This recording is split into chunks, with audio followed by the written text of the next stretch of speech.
What if the reason your homemade bread keeps failing isn't your recipe at all, but like a silent 2-degree drop in your kitchen's room Oh, temperature? absolutely. That happens all the time. Right.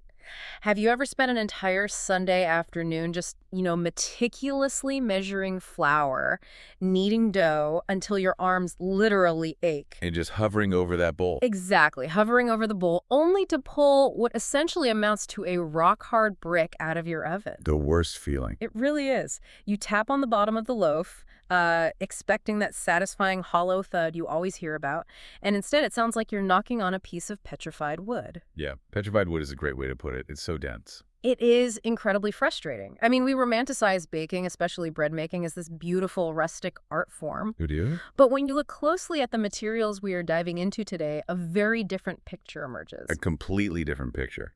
Yeah, we're looking at the promotional materials, the technical specifications, user reviews, and some truly fascinating visual demonstrations of a new device called D'BakerAid. Which is quite the piece of tech. It really is. And the mission of our deep dive today is to understand their core claim, which is that taking a lab-level, purely scientific approach to your dough can completely eliminate the guesswork and totally change the home baking game. And that's a bold claim. Okay, let's unpack this because they're promoting a 3-step process they call the sure dough system.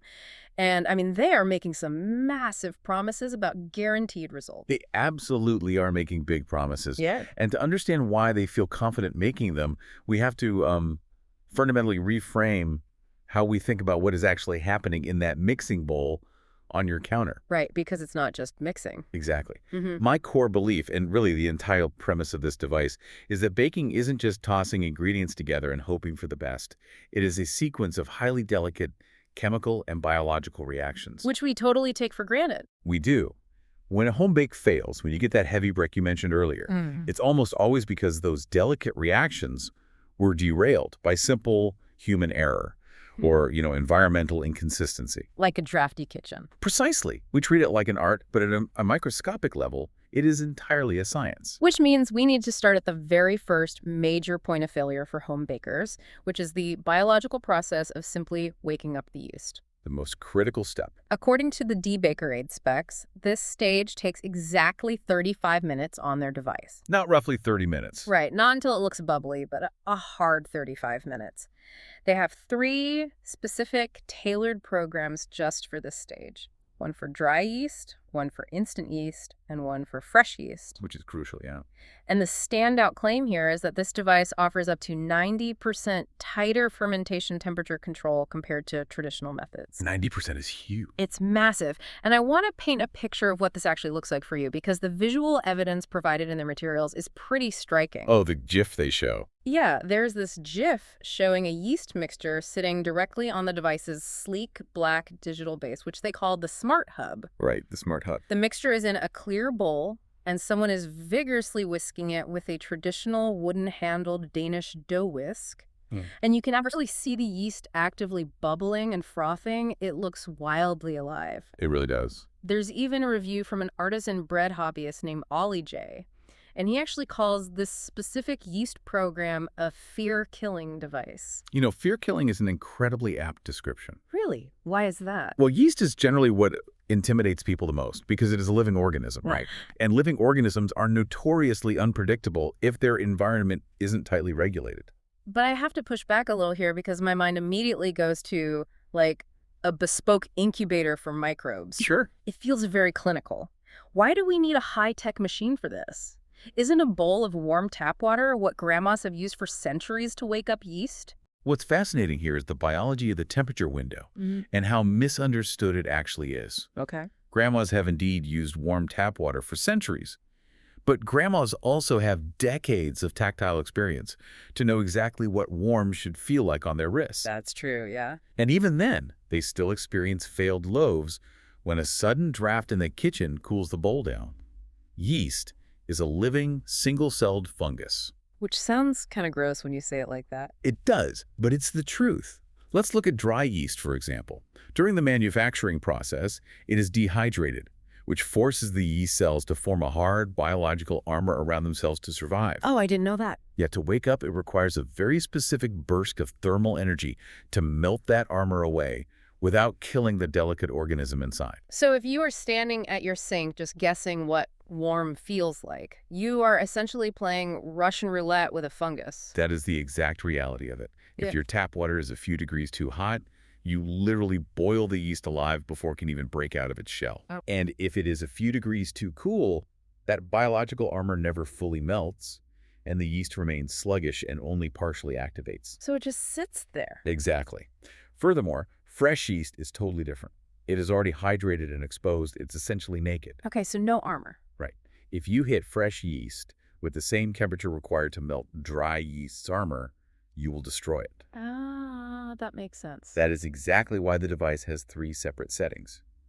By hitting the exact right degree based on the specific biological state of the yeast, the D'BakerAid ensures it wakes up fully and starts producing carbon dioxide on a totally predictable schedule. So it's totally consistent. Yes, that rigorous clockwork CO2 production is the only way to guarantee a lighter crumb and a richer aroma in your final bread. It completely prevents those inactive yeast failures where your dough just sits there doing nothing because the biological engine never fully started. Okay, so our yeast is awake. It has survived the tap water roulette, and it is actively breathing out CO2 like a well-oiled machine. But those gas bubbles will just escape into the empty air if we don't build a strong enough balloon to trap them, and that logically brings us to the flour. Right, the structure. Once the yeast is alive, the dough needs a highly controlled environment to actually develop its physical structure. The materials state this next proofing step takes 45 minutes. Just 45 minutes. Yeah. So if we do the math, bringing those 2 steps together gives you ready-to-bake bread dough in just 1 hour and 15 minutes. Which is incredibly fast for bread. Or if you are making double-proofed pizza dough, it takes exactly 2 hours. They emphasize a precision of plus or minus 1 degree Celsius for this. That level of precision is key. And you can see that transition in the visual demonstrations. There is an image of this massive, perfectly risen dough just swelling inside a clear bowl made of a material called triton. Triton is an important detail there. Oh, really? Why? It is a specialized, highly durable, temperature-neutral polymer. Temperature neutral. Yeah, unlike a heavy glass bowl from your cupboard, which will actually sap the ambient heat right out of your dough, Triton maintains the thermal integrity of whatever is inside it. Oh, that makes a lot of sense. And that bowl is sitting directly on the Smart Hub, which acts as a scale and a temperature controller, and the dough looks incredibly pillowy and soft. That's perfect. They also mention 4 dedicated programs for the flour: white, mixed, whole grain, and sourdough. But the specs don't just talk about texture either. They make some massive health claims. They do go pretty heavy on the health side. Yeah, they mention a NutriSafe technology claiming 100% nutrient preservation, and they state the bread will have 35% better digestibility. That 35% number is very specific. Here's where it gets really interesting. I look at 4 different flour settings, and I assume it's just marketing. I assume a denser whole grain flour just needs a little more time on the clock to rise, right? A lot of people assume that. Could you get the exact same result just leaving your dough next to a sunny window or sticking it on a warm radiator like people usually do? If we connect this to the bigger picture of dough chemistry, the radiator and sunny window approaches are exactly why so many home bakes end up with that heavy, dense texture you mentioned at the start. Really? But people swear by the warm window. Think about what happens when you leave dough by a window. The side facing the sun gets too warm, causing the yeast to over-ferment and the delicate gluten bonds to break down. Okay. Meanwhile, the side sitting in the shadow stays cold and sluggish. You are creating a chaotic temperature gradient inside a single bowl. So half the dough is running a marathon and the other half is asleep. Precisely the problem. What the plus or minus 1 degree precision of the D'BakerAid is doing is providing absolute uniform stability. Everywhere in the bowl. Yes. This is critical for gluten network development. Gluten strands act like microscopic scaffolding. Right. As they absorb water and expand with the CO2 from the yeast, they need consistent warmth to form strong, elastic bonds. If the temperature fluctuates, that scaffolding collapses. And what about the whole grain setting? Right. Regarding your assumption about whole grain flour just needing more time, it is actually a structural issue. Structural how? Whole grain flour physically contains microscopic shards of bran. These act like tiny razor blades that slice through your gluten scaffolding as it tries to form. Oh, wow. Tiny razor blades. Yeah, to counteract that, you need a highly specific, slightly different thermal environment to encourage rapid, robust protein bonding before the bran can tear it all down. It is not just about time. It is about the rate of chemical reaction. That is fascinating. And what about that 35% better digestibility claim? Because they mentioned breaking down something called phytic acid. What even is phytic acid? Phytic acid is an anti-nutrient naturally found in wheat and other grains. An anti-nutrient. Yeah, it binds to minerals in your digestive tract and is a primary culprit for the bloating and discomfort many people feel after eating commercial bread. Oh, so that heavy feeling. Exactly. A fully controlled, stable fermentation allows the naturally occurring enzymes in the flour to completely break down that phytic acid, along with complex carbohydrates. Okay, so it pre-digests it in a way. Essentially. There is a testimonial in the sources from a sourdough enthusiast named Michael R. He specifically noted that this proper, scientifically controlled proofing actually helped his gluten sensitivity. Just from controlling the temperature. Yes. Because the enzymatic breakdown was complete and consistent, something you simply cannot guarantee by resting a bowl on a drafty radiator, the bread became highly digestible for him. All right, so biology is humming along and chemistry is locked in on the counter. But the final test of any bread is physics. The oven. What happens inside the oven? And from what I understand, this is where the quest for an artisan, bakery-level crust usually goes to die for the home baker. It's the graveyard of good bread. This introduces a totally separate physical component to the system called the de-steamer oven humidifier. Yes, the de-steamer. The visual demo for this is fascinating. You see a user taking this relatively small black oblong container with a slotted lid. It's pretty compact. Yeah. They hold it under a sink faucet, fill it with water, and then simply place it inside a standard everyday home oven right next to a loaf of bread that's baking on the rack. Just right on the rack. And the very next shot shows the inside of the oven immediately filled with this thick, rolling, visible steam. Which is exactly what you want. They included a review from a professional chef named Emma L., and she states that her family cannot believe the bakery-level crusts that are coming out of their standard home oven. I believe it.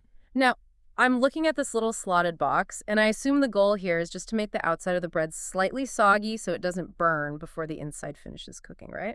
It is actually the exact opposite. Wait, really? Yeah, it's not about preventing burning. It is about thermodynamics, elasticity, and a process called starch gelatinization. Starch gelatinization. Okay. In a standard dry home oven, the intense heat immediately begins to cook and dehydrate the outside of the dough. It forms a rigid crust almost instantly. But inside the dough, the yeast is having one final explosive burst of activity, producing a ton of gas as it heats up. But the outside is already locked in place. Yes. The dry oven has built a rigid cage around your dough. Imagine blowing up a balloon that is covered in a thick layer of wet mud. Okay, I can picture that. As the balloon expands, the wet mud stretches with it.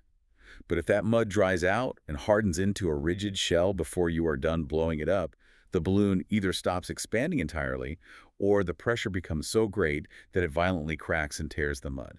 Which explains why my loaves always have that ugly, jagged blowout tear blowing out the side. The pressure had to go somewhere. That is exactly what is happening. When you introduce the de-steamer and fill the oven environment with steam, that moisture condenses on the cold surface of the dough the moment you put it in. Oh, so it keeps it wet. Right. This micro layer of water acts as a protective shield.